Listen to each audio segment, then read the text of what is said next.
E nós vamos dar uma atenção especial ao coronavírus. Eu sei que é um assunto que está iniciando aqui para nós, aqui a nossa conversa sobre isso, mas mundialmente é um assunto que está trazendo muito temor.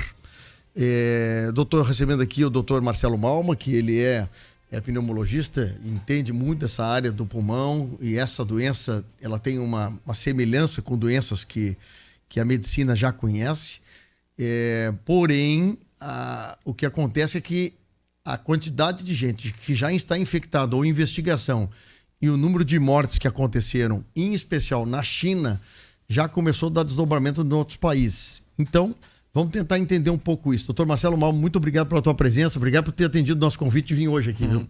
Muito obrigado, Fábio. Eu que agradeço. Um bom dia a ti e a todos os ouvintes da Rádio Acústica. O que nós podemos dizer aos ouvintes? O coronavírus, ele entra como um vírus parecido com o quê? Assim, que semelhança que nós temos de doença que pode dizer que pode misturar ou pode ser difícil de entender o que é o coronavírus de uma outra doença?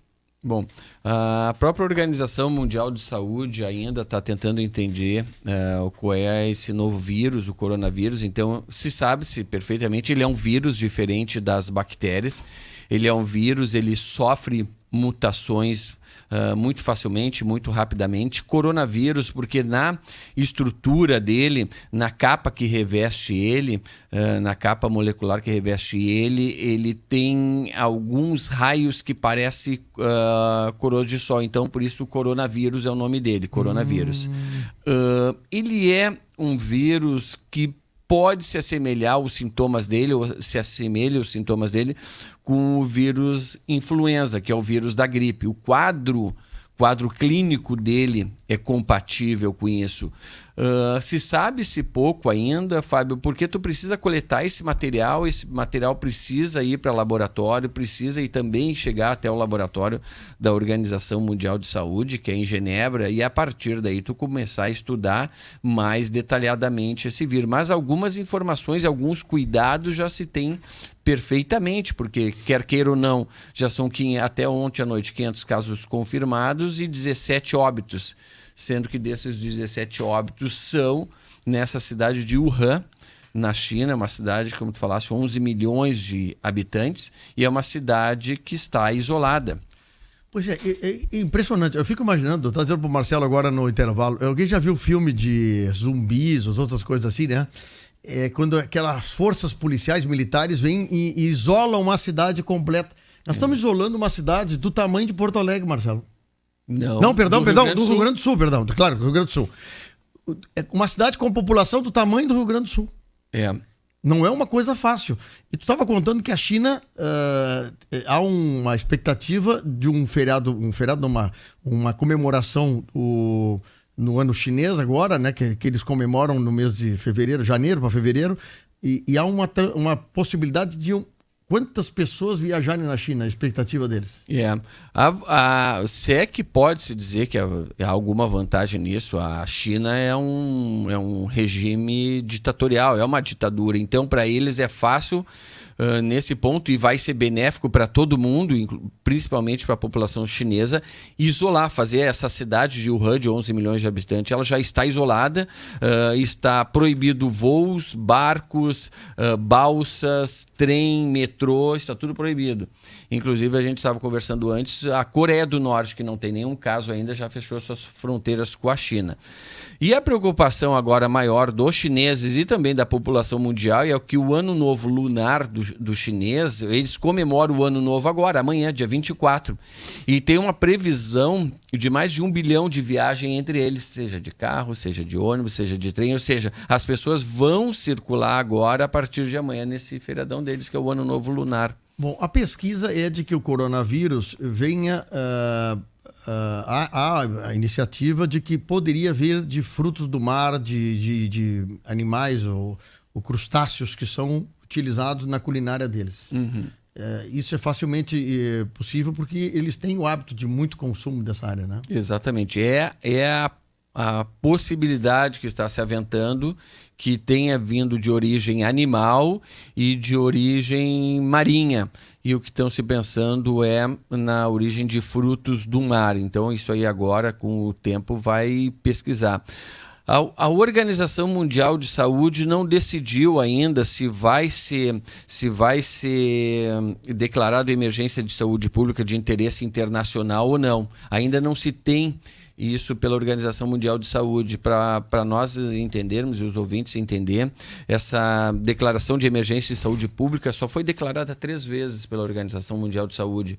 Foi uma em 2009, com a epidemia do H1N1, foi em 2006, foi em 2016 com o Zika vírus, e entre 2012 e 2016 com a febre Ebola na África do Sul. Então, em apenas 3 situações que foi decretado essa declaração de emergência em saúde pública. Né? Nos Estados Unidos já há casos em análise suspeitos, né, de pessoas que fizeram viagens à China. Quer dizer, pode ser que nos Estados Unidos já tenha casos confirmados, e isso é uma preocupação muito grande para o mercado americano, porque de lá também recebe gente de todo mundo, né? Exatamente. Tem alguns aeroportos nos Estados Unidos que eles estão com vigilância total. Para quem já foi para os Estados Unidos, sabe muito bem como é que funciona a alfândega americana, né? Completamente diferente da nossa aqui. Não que a nossa seja mais liberada, mas lá é algo muito rigoroso, e lá não tem conversa. Sim. Lá não tem negociação. Se eles mandam tu tirar roupa, ou tu tira a roupa ou tu vai embora de volta.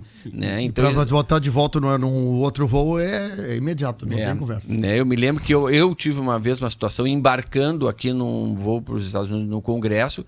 Eles passaram um produto na minha mão e tinha uma suspeita que tinha alguma substância de pólvora. Eu tive que eles só mandaram ir para uma cabine e retirar toda a roupa.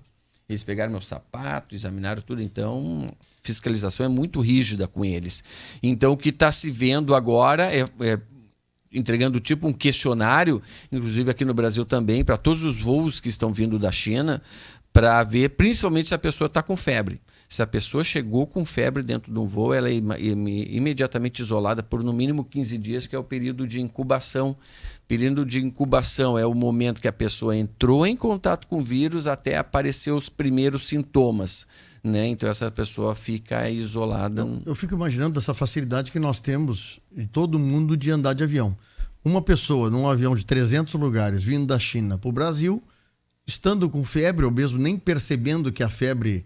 Porque ele, como tu falasse, né, ele fica adormecido um tempo para depois, às vezes, dar o sintoma. Sim. Mas a pessoa acha que é uma gripe qualquer, tá com uma febrezinha baixa, tá dentro de um avião com 300 lugares. E é realmente a preocupação disso, porque daqui a pouco esse vírus pode ser transmitido dentro do avião. A gente não sabe qual é o período de transmissão dele, mas se nós passarmos e acreditarmos que seja muito parecido com o influenza, que é o vírus da gripe, Fábio, ele começa a transmitir um dia antes até uma semana depois. Ou seja, antes de eu estar sentindo o sintoma, eu já estou transmitindo, né? Então eu posso agora estar com gripe, estar transmitindo isso para ti, e amanhã eu me manifestar, né? Então realmente e lá na China não tem mais máscara para vender, os estoques de máscara, essas que nós usamos, não tem mais para vender. Então, realmente é uma preocupação muito grande, né? Imagina. Por enquanto, não há no Brasil.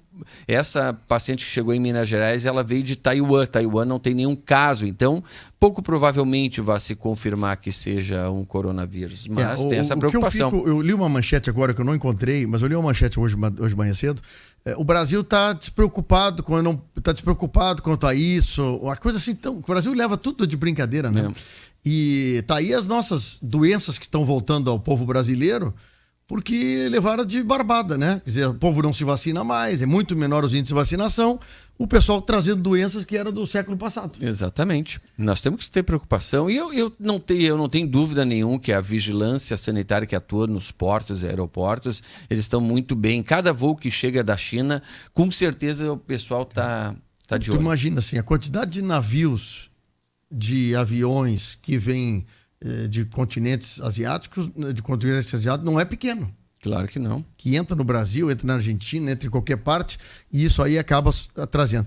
O que é o síndrome respiratório agudo severo, que diz que um dos sintomas, Marcelo. O que é isso? Na realidade, a SARS, que é a síndrome da angústia respiratória do adulto, é uma síndrome, como nós estamos dizendo, extremamente agressiva. É como se fosse uma pneumonia bilateral. Ela ataca os dois pulmões, ela infiltra os dois pulmões, como nós falamos em medicina, o infiltrado pulmonar, ou seja, todo o pulmão fica congestionado com aquilo ali, e geralmente o paciente vai à ventilação mecânica. Como não há ainda um tratamento específico para o coronavírus, geralmente o tratamento é de suporte, tu colocar o paciente na ventilação mecânica e tratar tudo que está ocorrendo com ele. É lógico que em muitos desses casos nós iniciamos com antibiótico terapia empírica, porque o vírus tu não trata com antibiótico, tem que tratar com antirretroviral, mas a SARS, que é a síndrome da angústia respiratória do adulto, ela é uma síndrome extremamente agressiva, né? E deve muito ser muito letal. dolorosa e angustiante para o paciente. O dor o paciente não sente, mas ele sente muita falta de ar, porque realmente ele não consegue respirar, porque leigamente, assim, para o nosso público tentar entender, é como se o paciente estivesse afogado, ele está se afogando, né? O pulmão dele está sendo encharcado.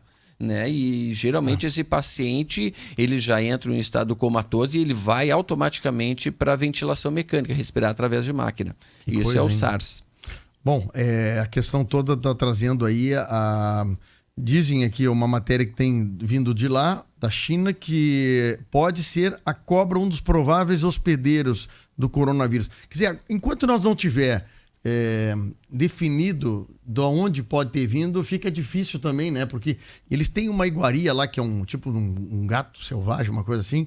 Também hoje de manhã há a probabilidade de ter sido também por um outro tipo de animal, né? Quer dizer, e como transmite de um para o lado para o outro, a gente tem que ver. A questão da raiva, né? Eu me lembro assim da raiva. A raiva, tu vê, a raiva transmitida por morcegos, mas se pega num cachorro, por exemplo, de uma chacrinha, de uma chácara, uma propriedade, o cachorro que entra dentro de casa transmite para dentro da família e tu não fica sabendo de quem é o transmissor, né? Exatamente. Se é um morcego ou o cachorro que vem com o negócio. Então, a preocupação de nós estar falando sobre isso é para as pessoas entenderem o seguinte: tem muita gente que viaja, que se aproveita os finais de verão, tem promoções de cruzeiros, promoções de eventos, mas isso é uma questão que ainda hoje não tem vacina para isso. Exatamente. Quer dizer, a melhor ideia é o cara evitar áreas que tenham já surtos confirmados, né? Com certeza, se puder evitar de ir para lá, com certeza a gente não sabe qual é a proporção que isso daí vai tomar, né? Coisa louca, né? E da raiva tem uma peculiaridade, abrindo um parênteses, que Sim. Quando a gente, e na época que eu fazia muito plantão no hospital, nós recebemos muitas crianças, muitos adultos com mordida de cão, e a reação às vezes dos pais era: vou tirar aquele cachorro de casa, ou vou às vezes até sacrificar o cachorro. Na realidade, a orientação que a gente dá no momento da mordida do cachorro são duas perguntas que se faz: se o cachorro é teu ou não é teu, se conhece o cachorro, se o cachorro está bem, bom, está bem, deixar esse cachorro em observação, ou assim ficar cuidando dele por 10 dias. Se nesse período de 10 dias ele não desenvolveu raiva, tu não tem que fazer nada. Se desenvolveu, tu tem que tratar a raiva tanto na pessoa que foi mordida quanto no cachorro, né? Então é só uma utilidade pública, né? Mata o animal e não sabe se teve raiva, se ele estava com raiva. Então, antecipar esse assunto é uma coisa complicadíssima. Coronavírus, então quer dizer, a questão a expectativa é de que há uma coroa, é isso? É uma coroa imitando na superfície dele, na membrana dele, há algumas estruturas que lembram o Sol, né? Então, a coroa do Sol. Então, por isso esse nome aí, coronavírus. Bom, enquanto o Brasil ainda não tem registros, a gente está dando esse primeiro aviso, nós estamos fazendo essa matéria, porque isso aí é o trending top de todo mundo sobre essa questão, né? E tu imagina o impacto, não só na população chinesa, mas no mundo inteiro, em matéria de tu ter um problema dessa magnitude, a questão do turismo, do comércio, tudo isso afetando drasticamente, né? Afeta tudo, né? Afeta inclusive as bolsas de valores internacionais ontem, todas elas caíram com essa perspectiva, porque realmente tu mexe com o turismo, que é uma das principais fontes de renda de qualquer país da Europa, né? Então as bolsas de valores já se preocuparam com isso daí. Que coisa louca, né? Doutor Marcelo, a gente vai aprimorando cada vez mais esse assunto, né? Com certeza, eu fico à tua disposição. Para que a gente possa ir trazendo aos nossos ouvintes esse detalhe que muitas vezes, ontem eu lendo várias matérias, nós temos que tentar entender o que é isso, né? Porque as coisas acontecem na China, acontecem nos Estados Unidos e acontecem no Brasil.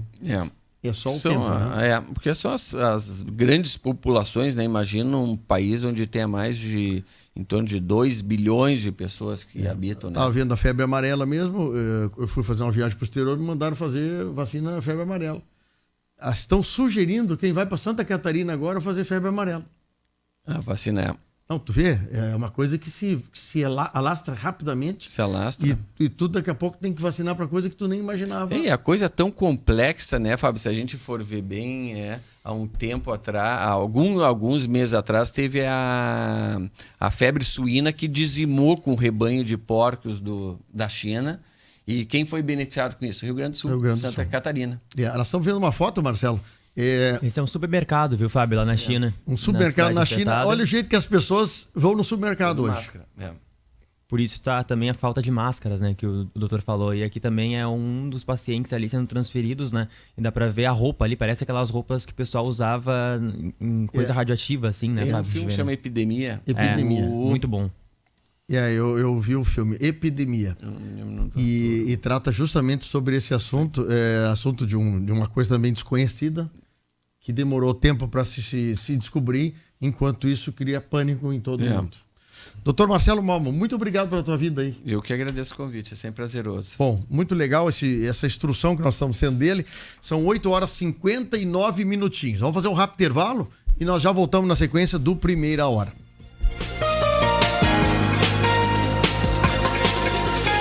Hora certa, lojaspompeia.com. É fácil ser